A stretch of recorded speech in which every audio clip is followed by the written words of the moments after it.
Tapi dulu tuh gue traumatik banget cuy.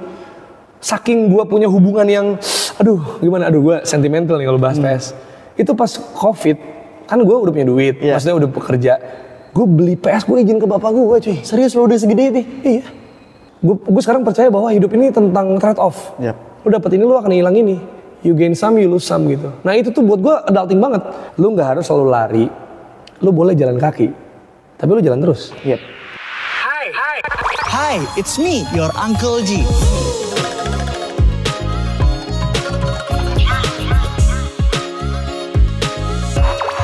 It's me.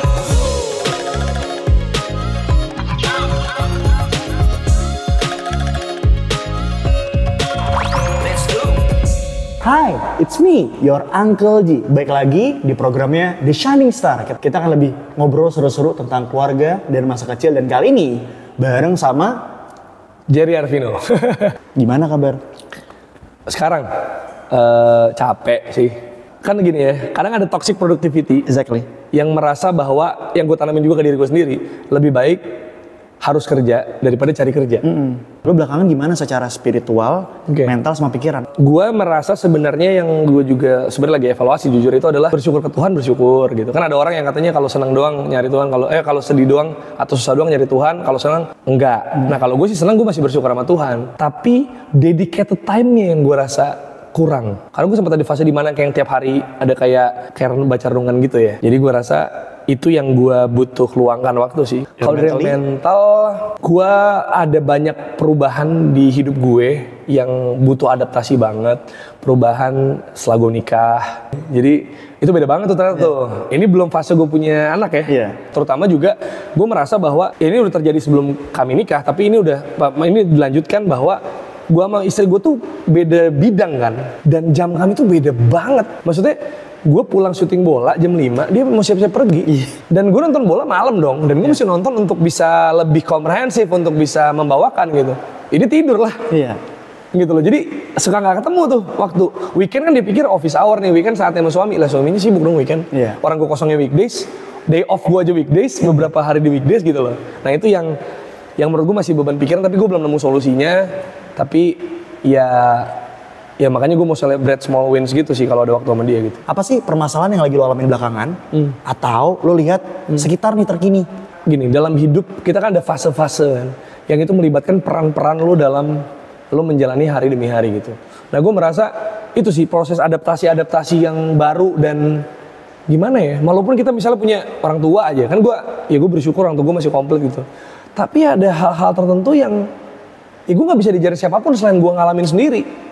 Jadi tinggal peran-peran baru itu yang membuat gue harus adaptasi terus. Jadi bukan masalah sih, lebih ke challenge. Mungkin ya.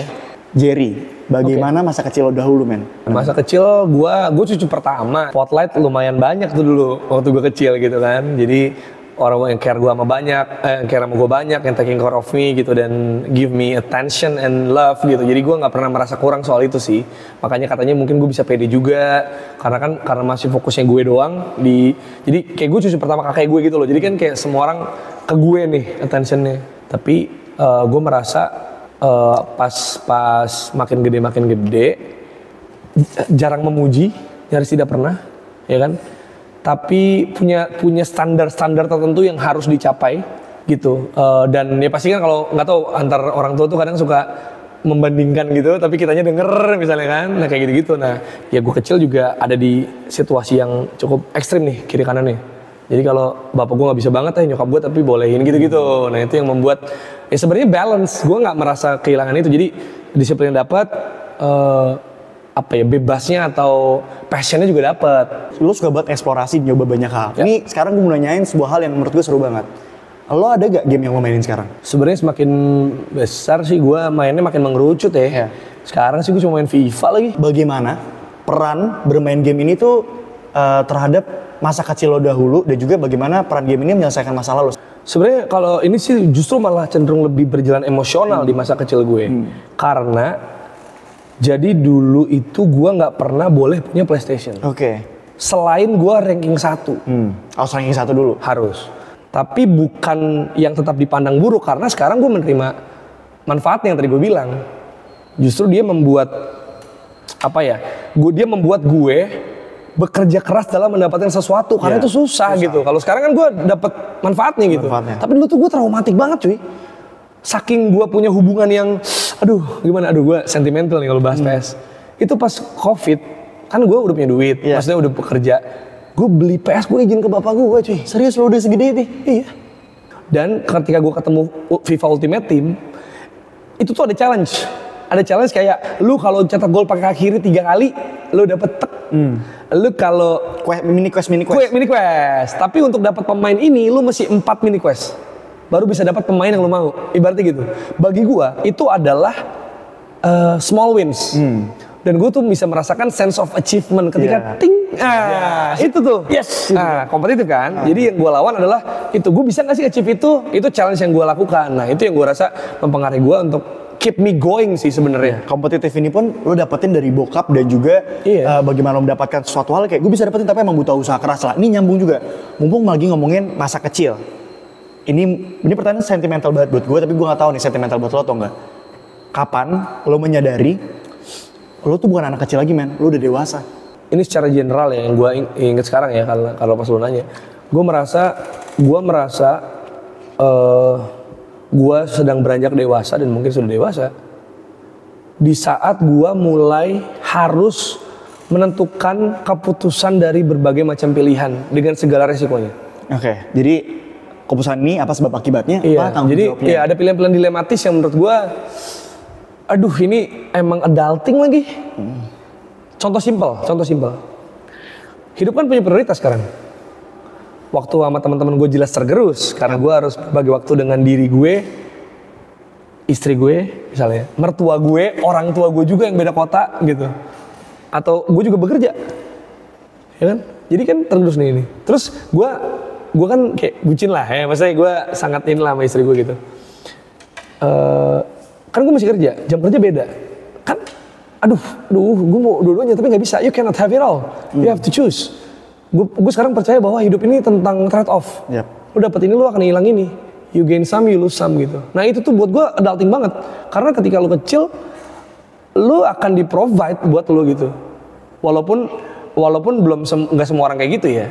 Tapi cenderung orang akan berusaha untuk memprovide lu. Ya kan, maksudnya walaupun belum tentu ideal ya. Tapi akan ada usaha lah. Paling nggak ada panggilan dari orang tua. Atau siapapun lah. Kadang kalau misalnya orang nggak ada orang tua kan ada tante omnya yang paling nggak, ayo kita cari menafkah buat dia makan. Itu kan provide kan, feeding someone gitu. Nah kalau sekarang kan enggak. Terus udah mulai ada tanggung jawab baru kan, kayak oh ternyata sekarang orang tua yang mesti kita hidupin. Nah terus sekarang mesti adik gue gitu-gitu udah mulai berbagi. Oh ternyata ini, oh ternyata gitu-gitulah. Dan sekarang kalau gue merasa, apalagi udah menikah, mungkin nanti ketika gue punya anak juga. Keputusan gue itu berpengaruh bukan cuma buat hidup gue, itu adulting. Iya. Apa dampak yang lo udah berikan ke sosial, men? Bisa apapun itu ya? Yang lo berkenan buat sharing tentunya. Iya. Dampak ya. Gue merasa ya sebelum mengubah dunia yang tidak adil ini ya, paling nggak kita berdampak dari apa yang kita bisa lakukan gitu kan. Nah, yang gue bisa lakukan adalah gue dari pas kecil gue bertekad gini, untuk menjadi sportcaster itu nggak tahu caranya gimana. Iya lagi. Awam nggak tahu. Lo kalau mau jadi dokter ya lo kuliah kedokteran lah. Ya jelas. Lo mau main iklan ya lo casting. Gimana cara jadi sportcaster? Kayak gue nih sekarang nih gitu. Orang masuk ke DM gue soalnya kayak bang gimana kayak lu gitu. Kalau sekarang gue bilang ya gampang, lu ngonten aja, lu naik namanya pasti diajak sama brand, diajak sama itu, dan orang kan lihat lu. Sekarang kan mudah gitu. Dulu zaman gue kan belum kayak sekarang nih. Pas awal gue niti karir gitu. Nah selagi gue udah masuk, gue bertekad ketika gue dapat kesempatannya gue akan coba ajak gerbong, gue akan coba buka pintu untuk orang itu masuk ke industri gue gitu. Kalau emang mau ya, dan gue bisa ngeliat dong orang yang benar-benar mau sama orang yang cuma bilang dia mau. Ya, itu dua hal yang berbeda tuh. Dua hal yang beda, dan sejauh ini sih gue bersyukur. Mungkin kalau yang di TV gue aja 2 digit lah gue udah masukin orangnya, belasan lah. Nice. Sosok ya, bukannya maksudnya jariah tuh, sama jariah tuh. Iya, jadi kayak ada mungkin beberapa belas orang yang udah gue selama gue di kantor itu gue jadiin dia jadi part juga lah. Gue rekomendasiin dia basically gitu lah. Tadi kan lo udah sempat mentioning kenapa lo ngelakuin apa yang lo lakuin sekarang, maupun juga kenapa lo ngebuat apapun yang lo lakuin sekarang. Sekarang gue mau recall lagi nih, walaupun tadi lo udah bilang secara overview. kenapa Jerry Arvino ngelakuin apa yang lo lakuin sekarang, dan apa pesan-pesan lo buat teman-teman? Gua tahu gua mau jadi apa. Oke. Gue pernah dibilang sama mentor gue, lu akan bisa jadi, lu tuh bisa dapetin apa yang lu mau, asal lu nggak berhenti Mengusahakan untuk mendapatkan. Iya. Lu boleh, lu nggak harus selalu lari. Ini yang gue tangkap ya, akhirnya gue rangkum. Lu nggak harus selalu lari, lu boleh jalan kaki, tapi lu jalan terus. Yep. Yang penting adalah tahu apa yang lu mau dan mengusahakan itu. Kalau gue, karena gue sih cuma nggak pengen growing old with regret sih. Yap. Last but not least, this is the last question, man. Dari tadi kan kita ngobrol seru banget, almost mau lebih dari sejam. Dan kita dari tadi duduk di bangku spesialnya dari Timeless Star. Banget. Menurut lo gimana kursinya, man? Timeless kacau sih. Iya, Maksud gue, Timeless Star. jujur gue bukan gamer ya. Iya. Cuma gue mulai tertarik nih. Tapi memang kan ada approve. Kalau Angkel approve. Iya. Tapi my wife approve. Itu dulu. Yang kita pernah hitung. Cuma maksud gue ini. Honestly speaking, tapi nyaman gak? Nyaman banget cuy. Maksud gue kayak.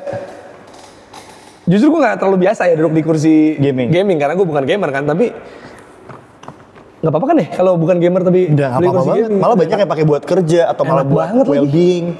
Enak banget Timeless, gila.